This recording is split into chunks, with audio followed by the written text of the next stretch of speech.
Assalamualaikum students, my name is Rizwan Danish. I am your biology teacher. आज हम discuss करने लगे हैं sale cycle, chapter number 5 sale cycle. हमने chapter number 4 में डिस्कस किया था सेल के बारे में, और इस चैप्टर में हम डिस्कस करेंगे सेल साइकिल, यानी कि सेल डिवाइड कैसे करता है, सेल डिवाइड कैसे करता है। तो हम इसका पूरा प्रोसीजर देखेंगे कि सेल जो है, एक सेल दो डॉटर सेल में तकसीम कैसे होता है, वो हम देखने जा रहे हैं इस चैप्टर में। तो हम देखते हैं कि सेल साइकिल से मुराद क्या है, साइकिल, सेल साइकिल। तो हम इस चैप्टर में देखेंगे कि एक सेल जो है वो डिवाइड कैसे करता है, मतलब एक से दो में कैसे कन्वर्ट होता है। जब हमने स्टार्ट में देखा कि सेल, जब वो सेल जो कि डिवाइड होने जा रहे हैं, वो सेल जो कि तकसीम होने जा रहे हैं, वो सेल हम इसको कहते हैं मैच्योर सेल। जो मैच्योर सेल वो सेल होता है जिसको कोई ट्रिगर मिलता है, जिसको कोई स्टिमुलस मिलता है कि वो डिवाइड होने के लिए जा रहे हैं। तो ये सेल जब डिवाइड होना शुरू करता है तो इनको मुख्तलिफ स्टेजेस का, मुख्तलिफ फेजेस का, मुख्तलिफ इवेंट्स का सामना करना पड़ता है। तो उन सारे इवेंट्स जो हैं, जो भी हर्डल, जो स्टेजेस, जो रास्ते दरमियान में आते हैं, उसको हम सेल साइकिल कहते हैं। मिसाल के तौर पर जब ये सेल डिवाइड होना इसने शुरू किया, मतलब इसने प्लान किया डिवाइड होना, इसको ट्रिगर मिला, स्टिमुलस मिला, तो ये सेल इन सारी स्टेजेस से गुजर कर उसके बाद दो डॉटर सेल में तकसीम हो जाते हैं। और जब ये दो डॉटर सेल दोबारा जो है ये मतलब मैच्योर होंगे, तो मैच्योर होने के बाद ये भी दोबारा से डिवाइड होना स्टार्ट कर देंगे। इसको हम कलेक्टिवली सेल साइकिल का नाम देते हैं। तो हम देखते हैं कि इन तमाम स्टेजेस को हमने मतलब क्यों डिवाइड कर दिया, सेपरेट क्यों किया, सेपरेट नाम क्यों दिया, उसमें कौन सी ऐसी चेंजेस आ रही हैं, वो चेंजेस हम इसके अंदर देखने जा रहे हैं। कि जब सेल डिवाइड करना शुरू करता है तो हम मेनली दो फेजेस में इसको डिवाइड किया जाता है, इंटरफेज और एम फेज। अगर हम ह्यूमन सेल की बात करें तो ह्यूमन सेल को 24 आवर्स लगते हैं डिवाइड करने के लिए। 24 आवर्स में एक सेल कंप्लीटली डिवाइड हो जाता है, मतलब एक से दो में कन्वर्ट हो जाता है। अगर हम देखें तो 24 आवर्स में इंटरफेस में सबसे ज्यादा टाइम लगता है। इंटरफेस की मैं मिसाल दिया करता हूँ कि जैसे जो है ना, एक स्टूडेंट ने एमबीबीएस करना है तो वो सबसे पहले इंटर करता है, उसके बाद एमबीबीएस करता है। सबसे जो लंबी फेज है, जो इब्तदाई फेज है, जिसमें ज्यादा वर्क करना पड़ता है, अपने आप को प्रिपेयर करना पड़ता है, वो सेल के लिए इंटरफेज है। इंटरफेज में सेल अपने आप को तैयार करता है डिवाइड होने के लिए, और उसके बाद जो है बहुत शॉर्ट टाइम में एम फेज में वो डिवाइड हो जाता है। अगर हम टाइम की डिस्ट्रीब्यूशन करें तो टोटल टाइम सेल साइकिल में 24 आवर्स लग रहे हैं। तो 24 आवर्स में इंटरफेज में 23.5 आवर्स लगते हैं, मतलब सबसे ज्यादा टाइम इंटरफेज में लगता है, और एम फेज में सिर्फ 30 मिनट्स लगते हैं। हम इंटरफेज को प्रिपरेटरी फेज भी कहते हैं, क्योंकि इसमें सेल अपने आप को तैयार कर रहा है, अपने आप को प्रिपेयर कर रहा है डिवाइड होने के लिए, डिवीजन के लिए अपनी तैयारी कर रहा है। तो उसके लिए वो इन फेजेस से गुजरता है। G1 फेज, जिसको हम कहते हैं प्रिपरेटरी फेज, इस फेज में सेल अपना जो है साइज बढ़ाता है, क्योंकि उसने साइज अपना बढ़ाना है, अपना जितना भी उसका मटेरियल है उसको डबल करना है, डुप्लीकेट करना है, उसकी तैयारी करनी है। सबसे पहले हम ये भी देखते हैं कि ये G फॉर व्हाट, G क्या है। G हम कहते हैं कि देखिए मेन जो फेज है वो है S फेज। एस फेज के अंदर, एस फेज में होता क्या है, S phase, S stand for what, S से मुराद है सिंथेसिस, सिंथेसिस ऑफ व्हाट।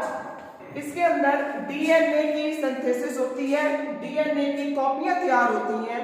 तो मेन फेज इसके अंदर ये है इंटरफेज की, तो इसमें कॉपियां तैयार हो रही हैं। तो इससे पहले जो गैप आया है उसको हम कहते हैं G1 फेज, यानी कि गैप 1 फेज। ये इस गैप को हम कहते हैं G1 फेज। जबकि S फेज के बाद फिर एक गैप आता है, उसको हम कहते हैं G2 फेज, यानी कि गैप 2 फेज।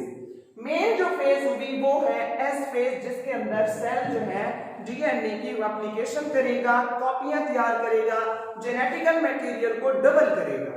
जैसे ही ये डबल होगा उसके बाद G2 फेज में जाएगा सेल। G2 फेज में होगा क्या, G2 फेज के अंदर एक तो ऑर्गेनेल्स की डुप्लीकेट किया जाता है, ऑर्गेनेल्स को डबल किया जाएगा। क्यों डबल किया जाएगा? देखिए जब सेल डिवाइड होने के लिए जा रहा है तो उसके लिए ज्यादा ऑर्गेनेल्स चाहिए, ज्यादा माइटोकॉन्ड्रिया चाहिए, ज्यादा राइबोसोम्स चाहिए, तो उसकी वो डुप्लीकेट करेगा। जैसे ही सेल इंटरफेस कंप्लीट कर लेगा, इंटरफेस जैसे ही मुकम्मल होगी तो ये सेल मुकम्मल तौर पे तैयार हो जाएगा किसके लिए, डिवाइड होने के लिए। अब ये जो साइकिल है इसको हम देखते हैं, इसको थोड़ा एक्सप्लेन कर लेते हैं कि देखिए ये सेल वो सेल है जिसको ट्रिगर मिला डिवीजन का। ये सबसे पहले एस फेज में गया, G1 फेज से एस फेज में आया, एस फेज से G2 फेज में आया और उसके बाद जो है ना यहाँ तक ये वाला जो यहाँ तक, यहाँ से लेकर यहाँ तक ये इंटरफेस मुकम्मल हो चुका है। अगर हम इनके अंदर भी टाइम डिस्ट्रीब्यूशन देखें तो G1 फेज में 9 आवर्स लगते हैं, एस फेज के अंदर 10 आवर्स लगते हैं और G2 फेज में 4.5 आवर्स लगते हैं। सिर्फ 30 मिनट्स लगते हैं आगे एम फेज के अंदर, जिसमें जो है सेल मुकम्मल तौर पे दो डॉटर सेल में डिवाइड कर जाता है। तो जब इसके अंदर आता है ये फेज मुकम्मल करने के बाद इंटरफेस जैसे ही कंप्लीट हो गई, अगर हम इसको मजीद देखें तो यहाँ पे इनके चेक पॉइंट बने होते हैं। तो अगर हम ये भी देखें कि ये सेल को डिवीजन होने का स्टिमुलस क्यों मिला, इसके लिए स्पेशलाइज्ड जो है कुछ एंजाइम्स, कुछ प्रोटीन्स, कुछ ट्रिगर्स होते हैं। वो जैसे ट्रिगर्स मिलेंगे, एमपीएफ मैच्योरेटिंग प्रोटीन फैक्टर होता है जो कि ट्रिगर देता है कि अब आपने डिवाइड करना है सेल को।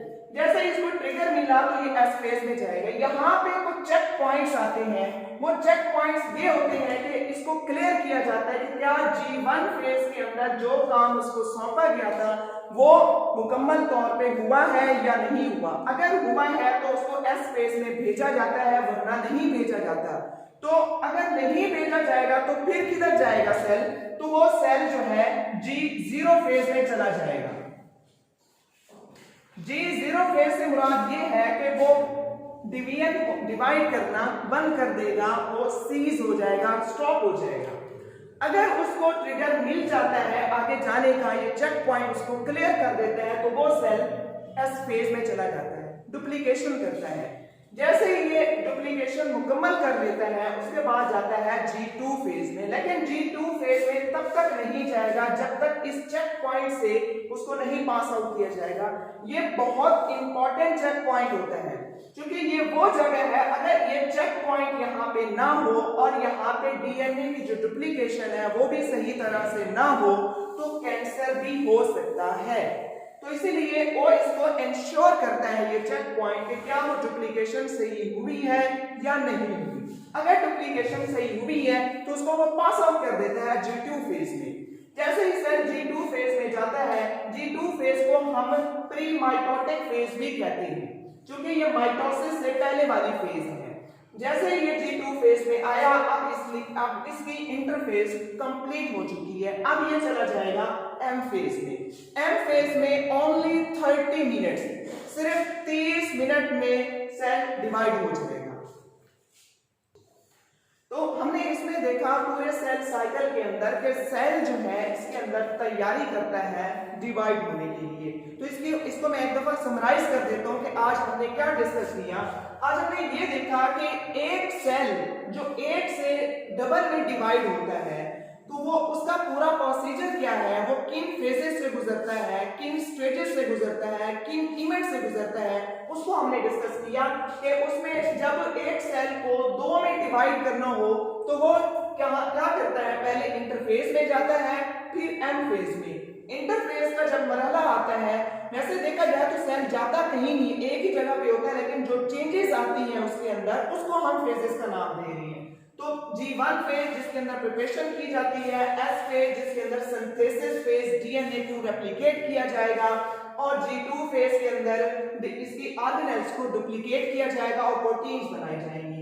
जैसे ही ये कंप्लीट होगा तो इंटरफेज मुकम्मल हो जाएगा। आई होप सो आपको ये समझ आ गया होगा। इसका जो नेक्स्ट पार्ट है एम फेज, उसको हम नेक्स्ट लेक्चर में डिस्कस करेंगे इंशाल्लाह।